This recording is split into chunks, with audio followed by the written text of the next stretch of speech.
ദൈവത്തിൻ്റെ അതിപരിശുദ്ധ നാമം വാഴ്ത്തപ്പെടുമാറാട്ടെ. കർത്താവായ യേശു ക്രിസ്തുവിൻ്റെ നിസ്തുല നാമത്തിൽ നിങ്ങൾക്കെല്ലാവർക്കും എൻ്റെ സ്നേഹ വന്ദനം.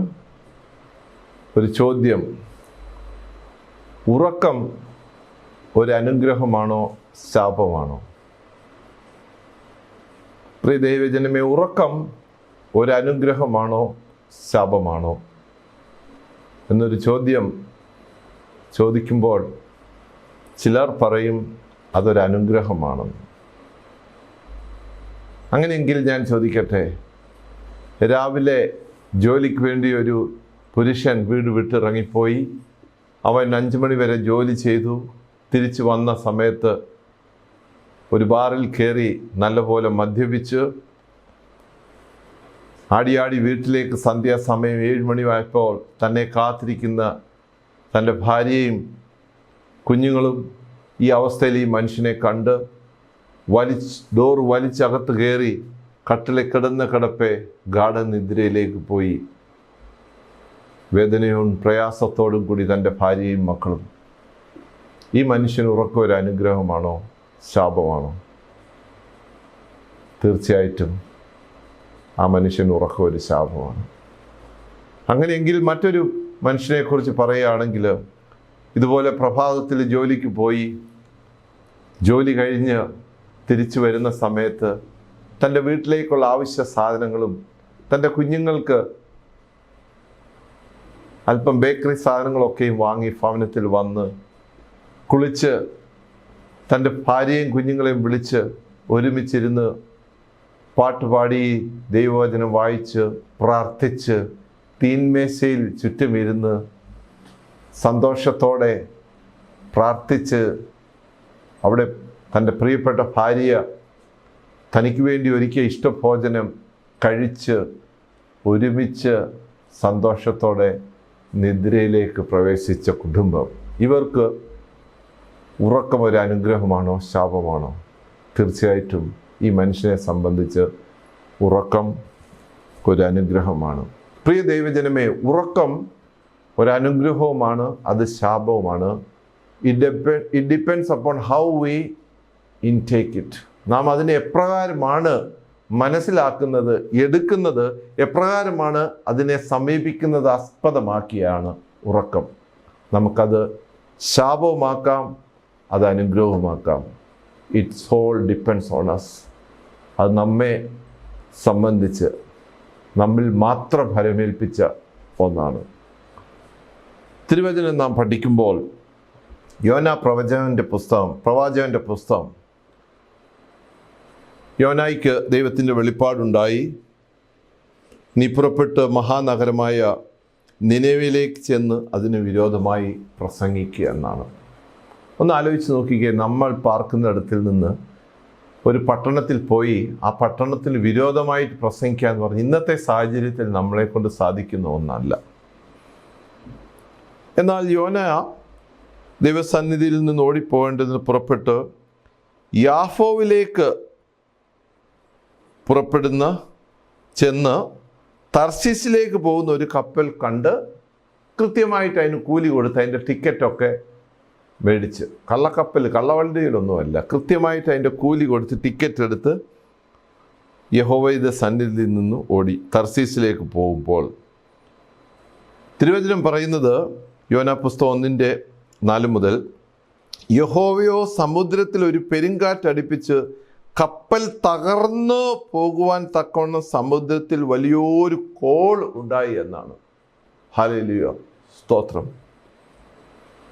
കപ്പൽക്കാർ ഭയപ്പെട്ട് ഓരോരുത്തൻ താന്താൻ്റെ ദേവനോട് നിലവിളിച്ച്, ആ കപ്പലിലുള്ളവർ ഓരോരുത്തൻ താന്താൻ്റെ ദേവനോട് നിലവിളിച്ചപ്പോൾ സത്യദൈവത്തിൻ്റെ പ്രവാചകനായ മനുഷ്യൻ, സാക്ഷാൽ ദൈവത്തിൻ്റെ പ്രവാചകനായ യോന എന്ത് ചെയ്യുമായിരുന്നു?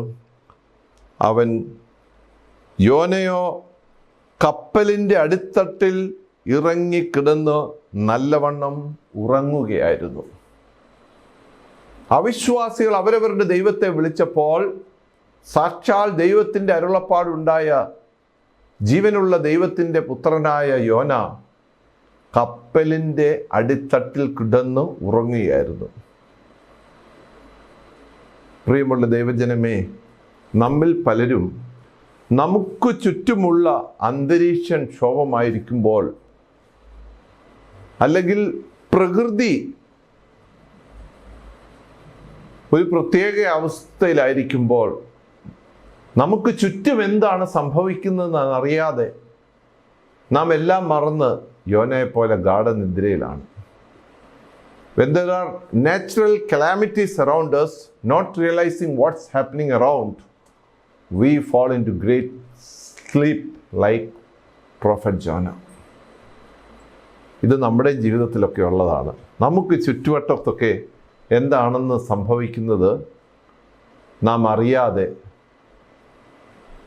വീടിൻ്റെ അടിത്തട്ടിൽ കിടന്ന് ഗാഢനിദ്രയിൽ നിന്നാണ്. അതാണ് വൺ ടൈപ്പ് ഓഫ് സ്ലീപ്പ്. ചിലപ്പോൾ നമ്മിൽ പലരും ഇപ്രകാരം ഒരു ഗാഢനിദ്രയിൽ ഏർപ്പെട്ടവരായിരിക്കാം. വീണ്ടും ഉറക്കത്തെക്കുറിച്ച് പറയുമ്പോൾ വിശുദ്ധ വേദപുസ്തകം 1 ശമൂവേലിൻ്റെ പുസ്തകം അതിൻ്റെ 3-ാം അധ്യായം ആദ്യത്തെ ചില വാക്യങ്ങൾ നാം വായിക്കുമ്പോൾ നമുക്ക് ഉറക്കത്തിൻ്റെ മറ്റൊരു മുഖം ഇവിടെ കാണുവാൻ സാധിക്കും. ശമൂവേലിൻ്റെ മാതാവ് ദൈവത്തിനോട് യാചിച്ച് പ്രാർത്ഥിച്ച് ലഭിച്ചൊരു മകനായിരുന്നു ശമൂവേൽ. ഹന്ന ദൈവത്തോട് നിലവിളിച്ച് പ്രാർത്ഥിച്ച്, ദൈവമേ, എനിക്കൊരു മകനെ നൽകുകയാണെങ്കിൽ ഞാൻ അവനെ നിൻ്റെ ശുശ്രൂഷയ്ക്ക് അയക്കാം. അപ്രകാരം ദൈവം മകനെ തന്നെ നൽകി. ഏലി പുരോഹിതൻ്റെ മുൻപാകെ ശുശ്രൂഷയ്ക്ക് ശമൂവേൽ ബാലനെ അയച്ചാണ്. തിരുവചനം പറയുന്നത് 1 ശമൂവേൽ 3:1 മുതൽ, ശമൂവേൽ ബാലൻ ഏലിയുടെ മുൻപാകെ ശുശ്രൂഷ ചെയ്തു. ആ കാലത്ത് യഹോവയുടെ വചനം ദുർബലമായിരുന്നു, ദർശനമേറെ ഇല്ലായിരുന്നു. അക്കാലത്ത് ഒരിക്കൽ ഏലി തൻ്റെ സ്ഥലത്ത് കിടന്നുറങ്ങി. കാണുവാൻ വഹിയാതെ വണ്ണം അവൻ്റെ കണ്ണ് മങ്ങിത്തുടങ്ങിയിരിക്കുന്നു. ശമൂവേൽ ദൈവത്തിൻ്റെ പെട്ടകം ഇരിക്കുന്ന യഹോവയുടെ മന്ദിരത്തിൽ ദൈവത്തിൻ്റെ വിളക്ക് കെടുന്നതിന് മുൻപേ ചെന്ന് കിടന്നു. യഹോവ ശമൂവേലിനെ വിളിച്ചു. അടിയൻ എന്ന് അവൻ വിളി കേട്ട് ഏലിയുടെ അടുക്കൽ ഓടിച്ചെന്ന്, ഇതാ എന്നെ വിളിച്ചുവല്ലോ എന്ന് പറഞ്ഞു. ഞാൻ വിളിച്ചില്ല, പോയി കിടന്നുകൊള്ളുക എന്ന് പറഞ്ഞു. അവൻ പോയി കിടന്നു. യഹോവ പിന്നെയും ശമൂവേലിനെ വിളിച്ചു. ശമൂവേൽ എഴുന്നേറ്റ് ഏലിയുടെ അടുക്കൽ ചെന്നു, അടിയൻ ഇതാ എന്നെ വിളിച്ചല്ലോ എന്ന് പറഞ്ഞു. ഞാൻ വിളിച്ചില്ല, മകനെ, പോയി കിടന്നുകൊള്ളുക എന്ന് പറഞ്ഞു. ശമൂവേൽ അന്നുവരെ യഹോവയെ അറിഞ്ഞില്ല. യഹോവയുടെ വചനം അവന് അന്നുവരെ വെളിപ്പെട്ടുമില്ല. യഹോവ ശമൂവേലിനെ 3-ാം പ്രാവശ്യം വിളിച്ച് അവൻ എഴുന്നേറ്റ് ഏലിയുടെ അടുക്കൽ ചെന്നു, അടിയൻ ഇതാ എന്നെ വിളിച്ചല്ലോ എന്ന് പറഞ്ഞു. അപ്പോൾ യഹോവയായിരുന്നു ബാലനെ വിളിച്ചതെന്ന് മനസ്സിലായി. ഏലി ശമൂവേലിനോട്, നീ പോയി കിടന്നുകൊള്ളുക, ഇനിയും നിന്നെ വിളിച്ചാൽ യഹോവയെ അരുളി ചെയ്യണമേ, അടിയൻ കേൾക്കുന്നു എന്ന് പറഞ്ഞ് കൊള്ളണമേ എന്ന് പറഞ്ഞു. ദൈവത്തിന് സ്തോത്രം. അങ്ങനെ ശമൂവേൽ തൻ്റെ സ്ഥലത്ത് ചെന്ന് കിടന്നു. അപ്പോൾ യഹോവ വന്നു നിന്ന് മുമ്പിലത്തെ പോലെ, ശമൂവേലേ, ശമൂവേലേ എന്ന് വിളിച്ചു. അതിന് ശമൂവേൽ, അരുളി ചെയ്യണമേ, അടിയൻ കേൾക്കുന്നു എന്ന് പറഞ്ഞു. യഹോവ ശമൂവേലിനോട് അരുളി ചെയ്തു, ഇതാ ഞാൻ ഇസ്രായേലിൻ്റെ ഒരു കാര്യം ചെയ്യും. അങ്ങനെ 4-ാമത്തെ പ്രാവശ്യം ശമൂവേലിനെ വിളിച്ചപ്പോൾ, ഞാനിതാ അടിയൻ ഇതാ കേൾക്കുന്നു, അരുളി ചെയ്യണമേ എന്ന് പറഞ്ഞു. 3 പ്രാവശ്യം ദൈവത്തിൻ്റെ വിളി ഉണ്ടായിരുന്നപ്പോൾ അത് ഏലിയാണ് വിളിക്കുന്നതെന്ന്, ഏലിയുടെ വിളിയാണെന്ന് തെറ്റിദ്ധരിച്ച് പോയി കിടന്നുറങ്ങി. 3 പ്രാവശ്യം സാക്ഷാൽ ദൈവവിളി ഉണ്ടായിട്ട് അത് മനുഷ്യൻ്റെ വിളിയാണെന്ന് തെറ്റിദ്ധരിച്ച് പോയി കിടന്നുറങ്ങി. ദൈവത്തിൽ പ്രിയ ദൈവജനമേ, നമ്മുടെ പലരുടെയും ജീവിതത്തിൽ ദൈവം നമ്മെ നേരിട്ട് വിളിക്കുമ്പോൾ, മകനെ, മകളെ, നീ ഉറക്കത്തിൽ നിന്ന് എഴുന്നേൽക്കുക എന്ന് നേരിട്ട് വിളിക്കുമ്പോൾ അത് മനുഷ്യൻ്റെ വിളിയാണെന്ന് തെറ്റിദ്ധരിച്ച് നാം വീണ്ടും ശമൂവേൽ ബാലനെ പോലെ ഉറക്കത്തിലാകാറുണ്ട്. അങ്ങനെയുള്ള അവസ്ഥയിൽ ദൈവം പറയുന്നത്, എഴുന്നേൽക്കുക, നിന്റെ വിളി യഹോവയിൽ നിന്നെന്ന് രുചിച്ചറിഞ്ഞ്, യഹോവയിൽ നിന്നെന്ന് അറിഞ്ഞ്, പ്രിയമുള്ള മക്കളെ, അടിയനിതാ അരുളി ചെയ്യണമേ എന്ന് ദൈവത്തോട് അപേക്ഷിക്കണം. ദൈവവിളി മനുഷ്യൻ്റെ വിളിയാണെന്ന് തെറ്റിദ്ധരിച്ച് പോയി കിടന്നുറങ്ങരുത്. മൂന്നാമത്തെ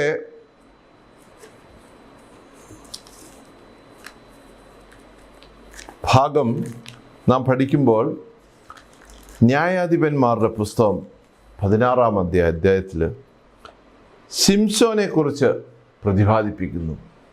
ശിംശോനെക്കുറിച്ച് പറയുകയാണെങ്കിൽ, പ്രിയമുള്ള ദൈവജനമേ, ദൈവത്തിൻ്റെ അനുഗ്രഹം പ്രാപിച്ച് ഈ ഭൂമിയിൽ ഇന്നുവരെയും നാളിതുവരെയും ജീവിച്ചിട്ടുള്ളവരിൽ ഏറ്റവും ശക്തനായ മനുഷ്യൻ, അനേക യുദ്ധങ്ങളെ ഇസ്രായേലിന് വേണ്ടി ജയിക്കുവാൻ തെരഞ്ഞെടുത്ത ഒരു വില്ലാളി, വീരൻ.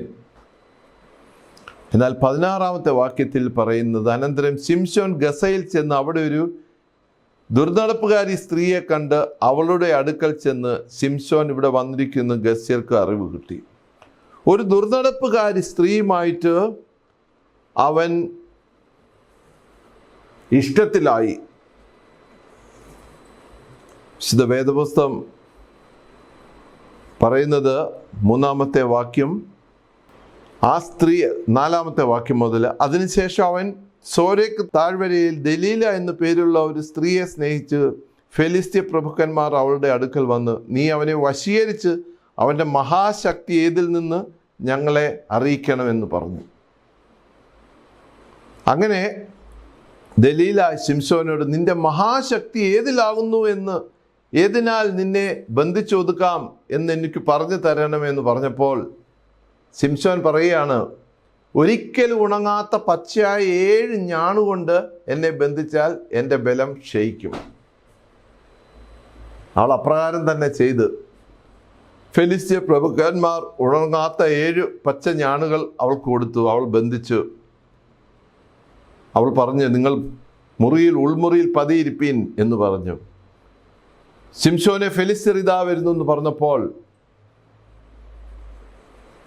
തീ തൊട്ട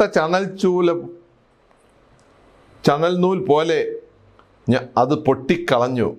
അവൻ്റെ ശക്തിയുടെ രഹസ്യം വെളിപ്പെട്ടതുമില്ലാതാണ്. രണ്ടാമതും അവൾ ചോദിക്കുകയാണ്, നീ എന്നെ ചതിച്ചു എന്നോട് ഭോഷ്ക് പറഞ്ഞു, നിന്റെ ഏതിനാൽ ബന്ധിക്കാം എന്ന് പറഞ്ഞു തരണമെന്ന് പറഞ്ഞപ്പോൾ അവൻ പറയുകയാണ്, ഒരിക്കലും പെരുമാറിയിട്ടില്ലാത്ത, ഒരിക്കലും ഉപയോഗിച്ചിട്ടില്ലാത്ത പുതിയ കയർ കൊണ്ട് എന്നെ ബന്ധിച്ചാൽ എൻ്റെ ബലം ക്ഷയിച്ചു പോകുമെന്ന്. അങ്ങനെ തന്നെ അവൾ ചെയ്തു. ശിംശോൻ ഫെലിസ്ത്യർ വരുന്നു ഇതാ എന്ന് പറഞ്ഞു ഒരു നൂൽ പോലെ തൻ്റെ കൈമേൽ വന്ന് അത് പൊട്ടിച്ചു കളഞ്ഞു. ദലീല അവനെ വിട്ടില്ല. വീണ്ടും ചോദിക്കുകയാണ്, നിന്നെ ഏതിനാൽ ബന്ധിക്കണം എനിക്ക് പറഞ്ഞു തരണേ എന്ന് പറഞ്ഞു അവൻ അവളോട്, എൻ്റെ തലയിലെ 7 ജട നൂൽപ്പാവിൽ ചേർത്ത് നെയ്താൽ സാധിക്കും എന്ന് പറഞ്ഞു. അവൾ അങ്ങനെ ചെയ്തു. ശിംശോനെ ഫിലിസ്ത്യർ വരുന്നു എന്ന് പറഞ്ഞു. അപ്പോൾ ഉറക്കമുണർന്നു നെയ്തടിയുടെ കുറ്റിയും പാവും പറിച്ചു കളഞ്ഞു എന്ന് പറഞ്ഞു. അവൻ ഉറക്കമുണർന്നു നെയ്തടിയുടെ കുറ്റിയും പാവും പറിച്ചെടുത്ത് കളഞ്ഞു എന്നാണ് പറയുന്നത്.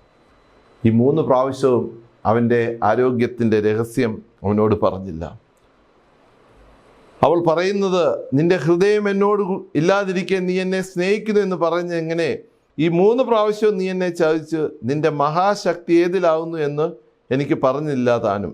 ഇങ്ങനെ അവൾ അവനെ ദിവസം പ്രതി വാക്കുകളാൽ ബുദ്ധിമുട്ടിച്ചു കൊണ്ടിരുന്ന അഹസ്യപ്പെടുത്തി അവൻ മരിപ്പാൻ തക്കവണ്ണം വ്യസനപരവർത്തനായി തീർന്നിട്ട് തൻ്റെ ഉള്ളം മുഴുവനും അവളെ അറിയിച്ചു.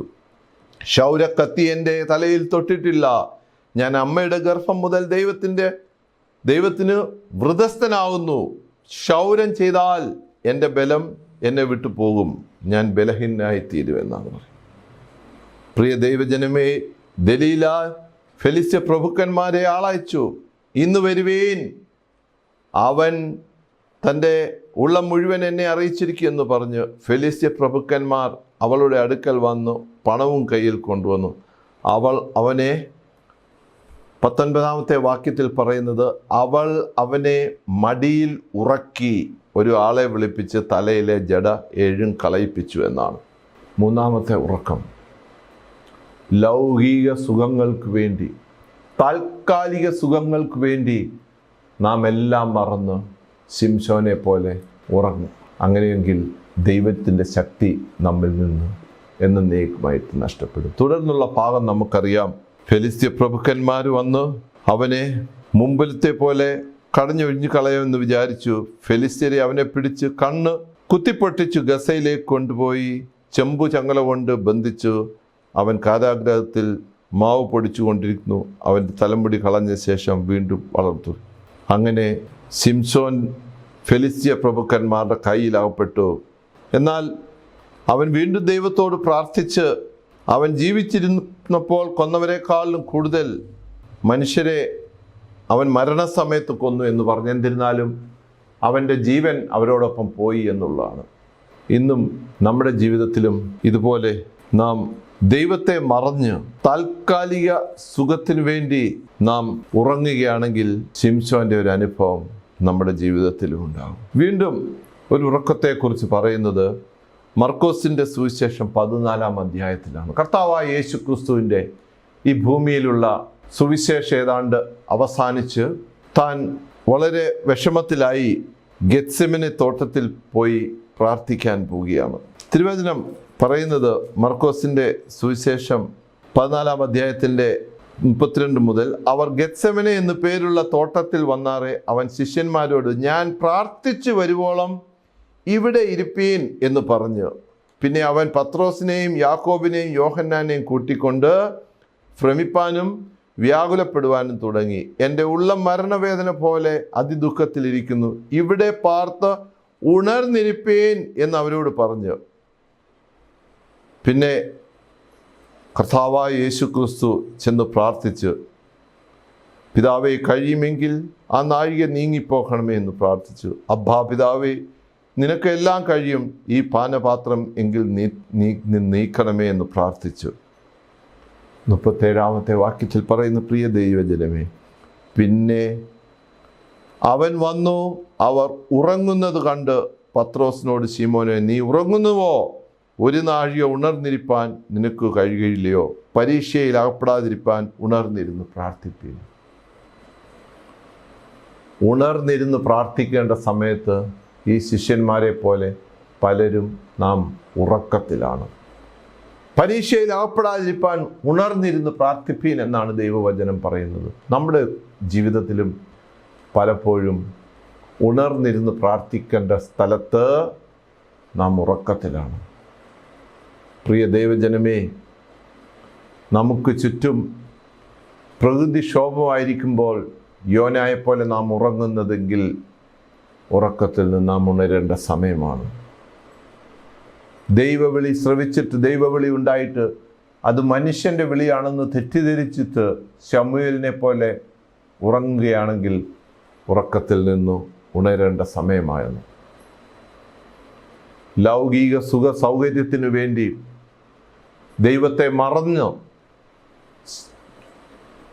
ശിംശോനെ പോലെ നാം ഉറങ്ങുകയാണെങ്കിൽ അത് നമ്മുടെ നാശത്തിലേക്കായിരിക്കും നയിക്കുന്നത്.